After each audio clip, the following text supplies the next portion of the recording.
All families have fights. Siblings are always going to quarrel. And that is true whether they are natural siblings or indeed in the step family, whether they're step siblings. And of course, what can happen is that natural siblings can actually have a different view of what's going on. One child may be very much for one parent and supporting them, and the other very much supporting another parent, and so they may find themselves at loggerheads because of that, because their loyalties are separate.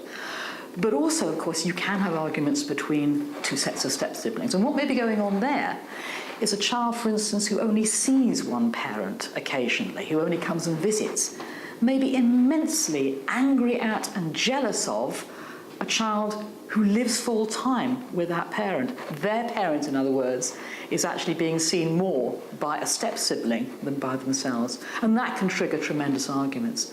So when you have fights of those sorts in that sort of family, the best thing to do is to actually first sit down and think, put yourself in your child's shoes. What's going on here? What might be the cause of this?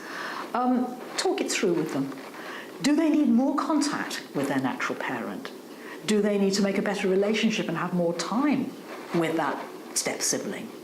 Do they need to understand what both sides are thinking and feeling? Do they need to talk this through? You do need to look out for things like bullying, because this can go on because of that sort of, miasma, that whole sea of seething emotions and angers and jealousies and all that sort of stuff that is actually quite normal and natural in a situation like that.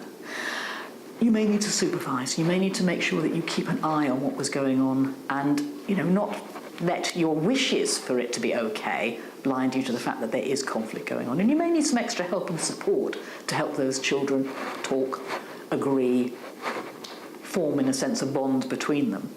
But I always think it's far better to let children sort things out themselves. In other words, if you spend your entire life refereeing and holding them apart, they're never going to actually manage to come to an agreement and understand each other and settle.